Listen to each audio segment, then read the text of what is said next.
So this is Lulu, 10-year-old. She's ready to go home now, but she's been a real problem. A lot of work's been put into her that you would think wouldn't be the case. You know, why would it be needed? Oh, my baby.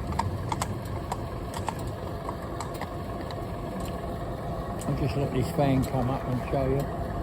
She's lovely with all these bits and pieces, no problem at all. Come on, walk over.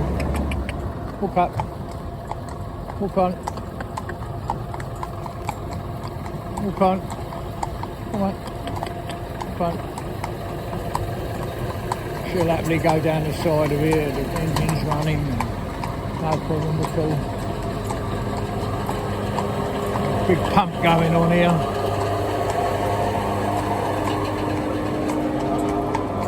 Come round, darling.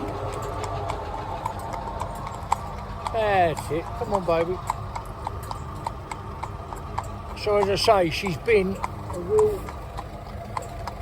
hard work, and she's definitely put us through our paces. Now, the lady that has known the horse for, I don't know, probably 8 years, she's known the horse. Her friend had it first, and then she had it off her friend a couple of years ago. And what they've done with it, a young lady, 13-year-old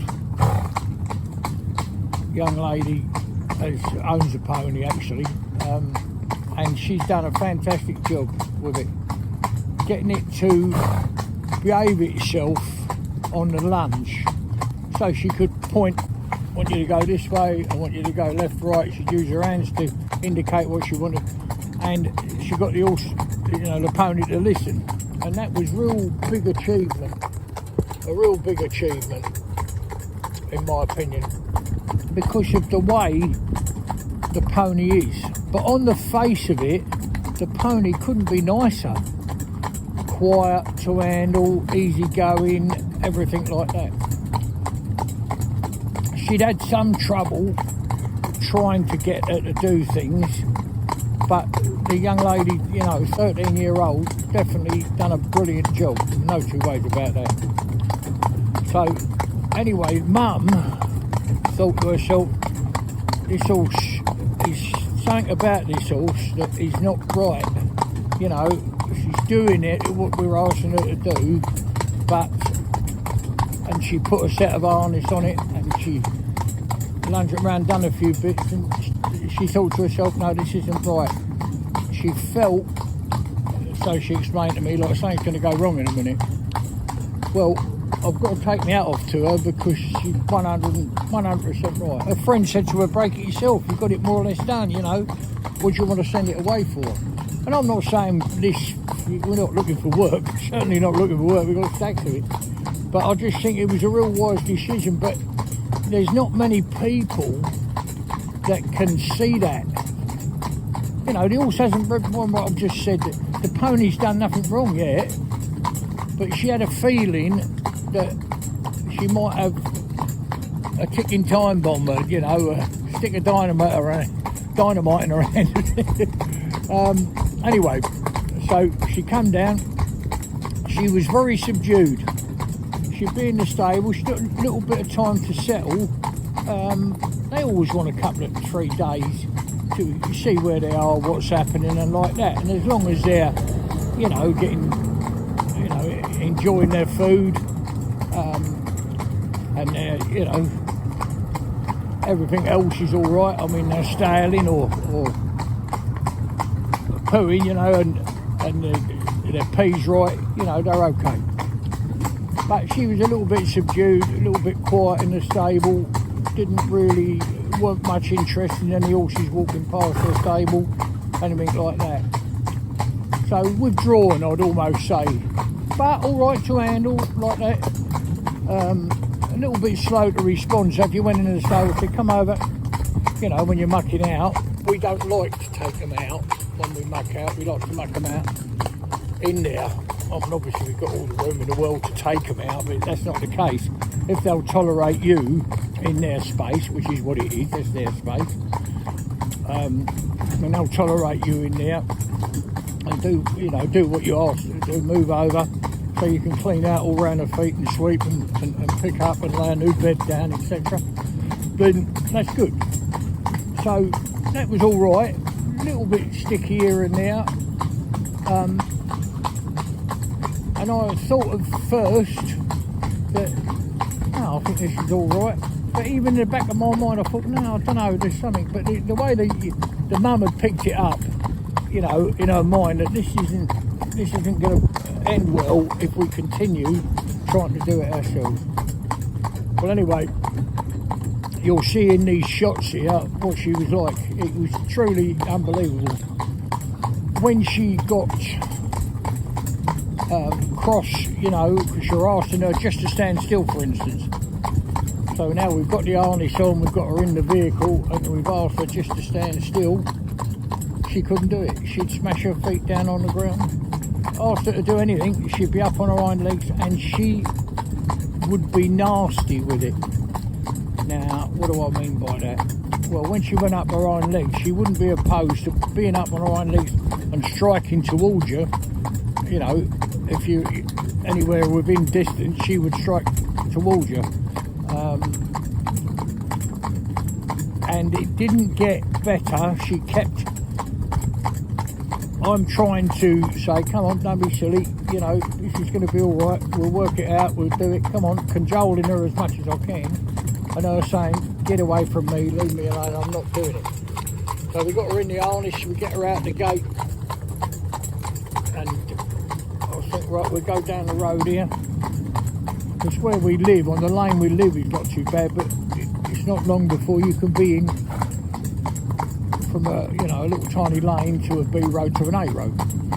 So we took her out, and she was dangerous, no two ways about it, because she'd get, and there wasn't any specific place on the route we took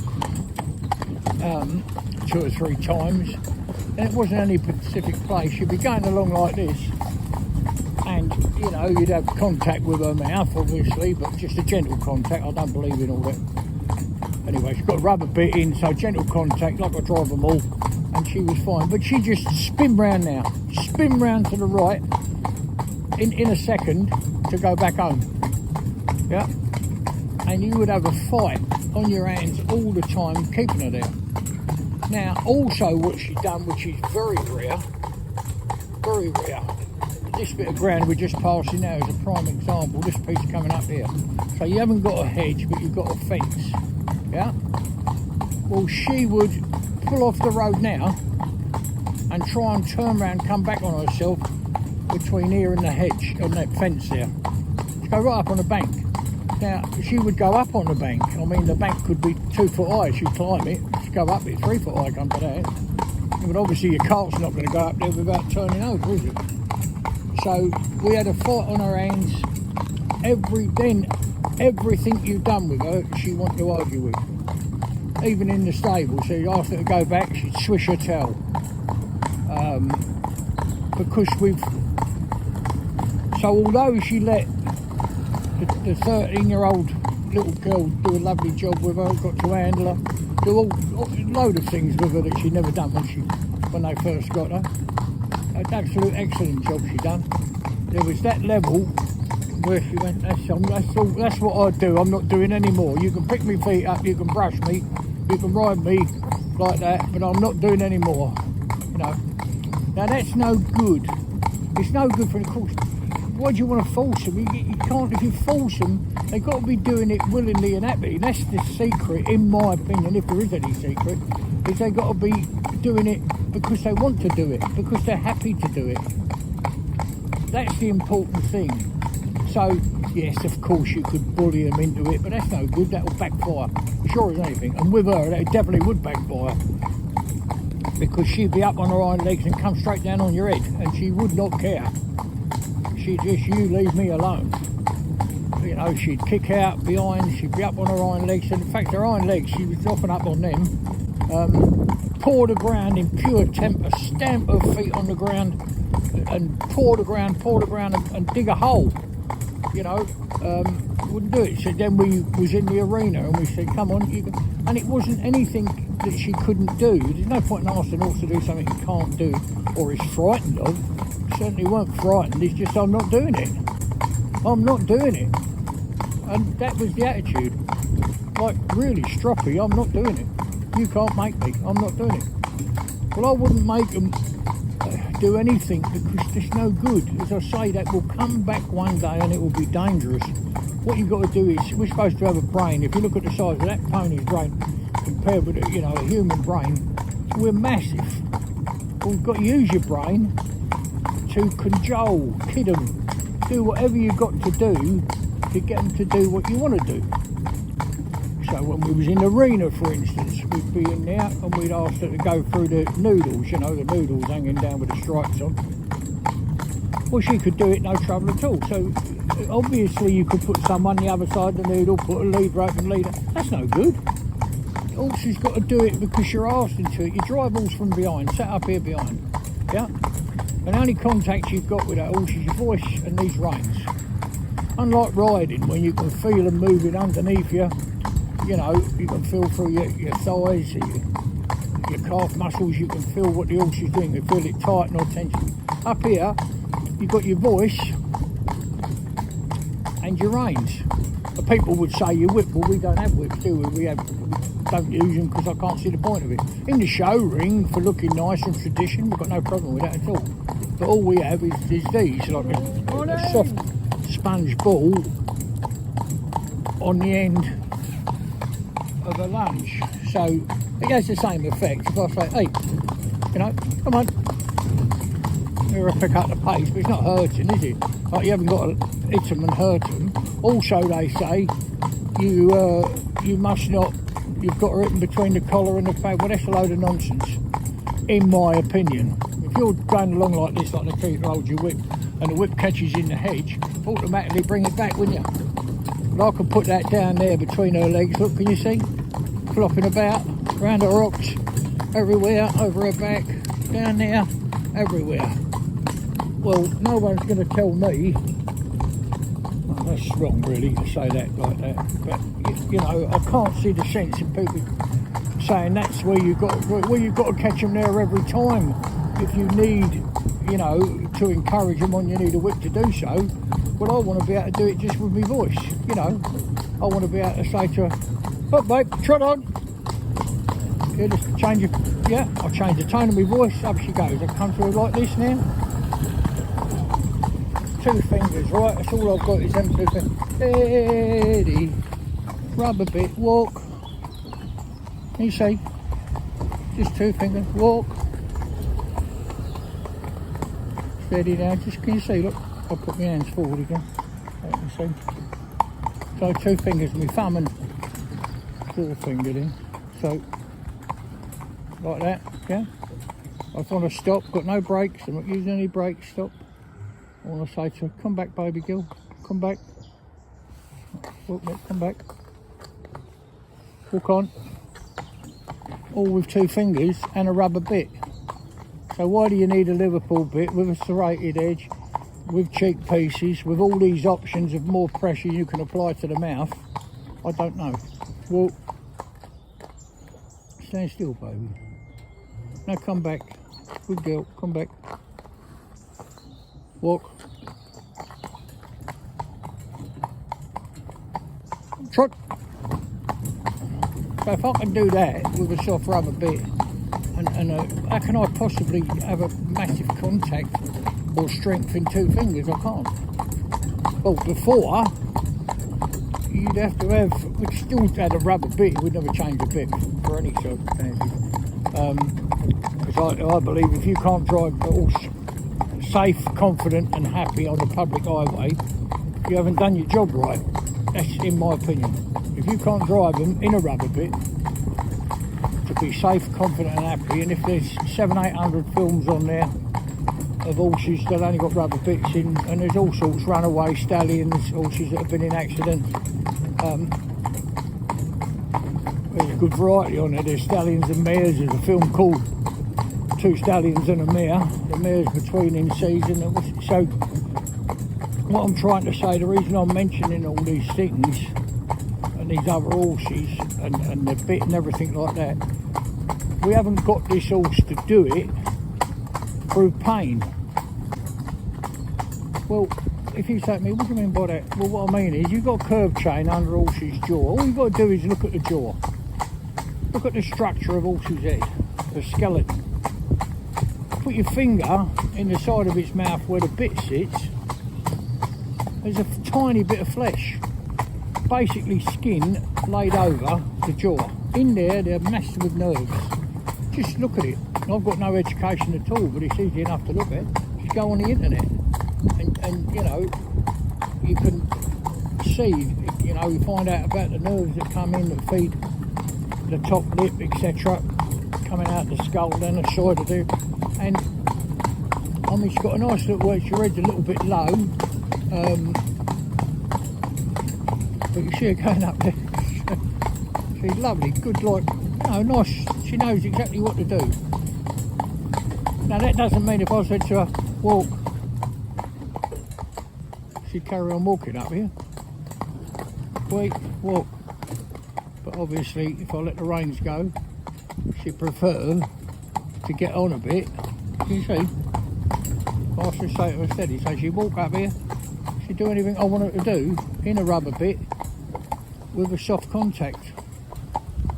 So what the need is for, and there's a vast amount of bits, metal bits you can buy. I mean, it's endless. You look in an old catalogue book of bits, there'll be 100 in there, different types, and they're all there to inflict pain. If you say to me they're not, well, I'll do a film on that one day, put it up your arm, put the curb chain on the bottom of your forearm and a bit on the top, and then give it a twist. You can make a man cry, and they say it's pressure and release. That's not true, it's pain. And if you say, well, you haven't got control over a horse, you know, with a rubber bit, then tell me how they run away in the show ring and everywhere else with Liverpool bits in their mouths, curb chains on, and you know, coachman, which it happens, yeah. So the reason I'm mentioning all that is just to say to you that everything we've done with her, we've not used anything to punish her, but just to kid and cajole. And now we've got a pony that would go anywhere for you, do anything, and is 100%. Also, I've had the young lady down twice now and driven out. We put that up on or a link from their website we'll put up, or something like, I don't know whatever you call it. When she's been out with me, and the job she's done is truly remarkable. I mean, the first day, I think she drove 10 mile, or maybe more than that, maybe 14 mile. We went down, we went in a different way. We went in, you know, sort of to get, come on baby, quiet road and the main road in as well, so it was a good few miles. But she has been an absolute pain to get on top of and be in control of, and yet still let her have her own confidence and make her believe in herself that she can do. 80% was it I'm not gonna do, but then when she started to yield and come, then we say, come on mate, you can do this, you can do it, you know, like something else, something walking over our sleeping policeman, we call it, you know, they have the humps in the road. Well, we create that with a piece of sheet metal. It's like a, I don't know, like a pyramid cut off very low, you know, so it's just about 6 inches high, but it's about 8 by 4, and they walk over that. Well, it makes a terrible noise when they walk over it, obviously with still checker plate, and they're still shoes on. It makes a lot of noise. So all them things we've managed to do, and she'll go on like this and a little working trot all the time, you know. She'll go on mile after mile after mile. And also she's lost a lot of weight, and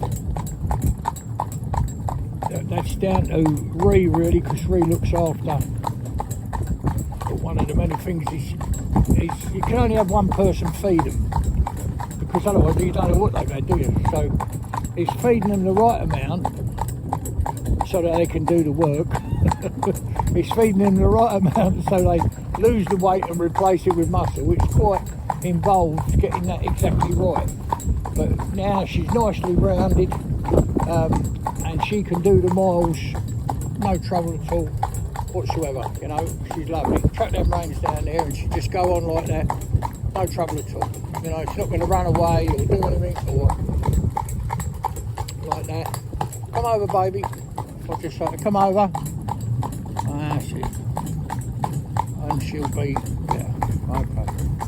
So I'll leave these reins flat. I've just got to watch this bend here in case something comes around the bend, obviously. Come on, baby girl. Come over, darling. No, that's it. Good girl. Good girl. Right. Down this hill here. You see her doing her job. I'm not touching her. Right, I'm just keeping her in, you know. And she'll go down there and hold that. No trouble at all. Trot, baby. Trot. She'll trot down here. Go on, my sweetie. You good little sugar plum. You young rascal. But she's given me a hard time, to say the least. Both of us, you know, she really has. She's pushed every boundary there she's got to push. You know, it's like having her inside of one of those balls, you know, children had years ago, and they had to get the piece of plastic shape to go through the hole. You know, like a ball like that you'd give to children, and they'd pick up the shaped plastic and it went in one particular hole. You'd be teaching the child at the same time as giving them something to play with. Well, if anyone remembers them, that's how she was. But what she kept doing was sticking her head out. She was inside the ball and kept popping her head out all the time. She didn't want to do anything whatsoever that you asked her to do. But she's lovely now. We're going to go down into town and just show you how she is with the traffic. But she was just, so angry. She spent a lot of her time just being angry all the time, you know, like I'm not doing it. A bit like a stroppy teenager, really. And there's no point in, you know, I know that a lot of people, and I do know this for a fact, a lot of people give them a bloody good hiding, and that ain't no good. It's no good at all, never will be. What's the point in doing that? You know, that don't make you horsemen, in my opinion. But if you can kid and cajole them and get them to do what you want to do, then that's lovely.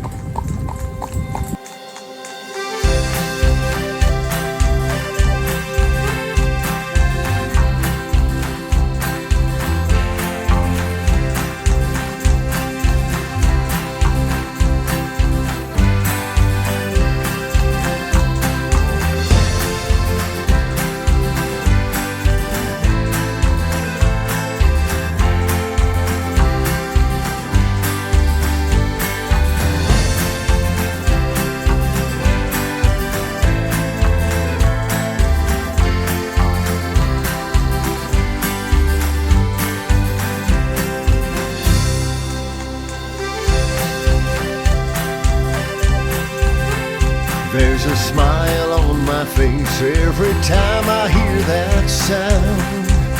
The rhythm of the hooves as they touch the ground. And there's no better place I'd rather be than with my safe, confident horse. And there's no better place I'd rather be than with my safe, confident horse that's had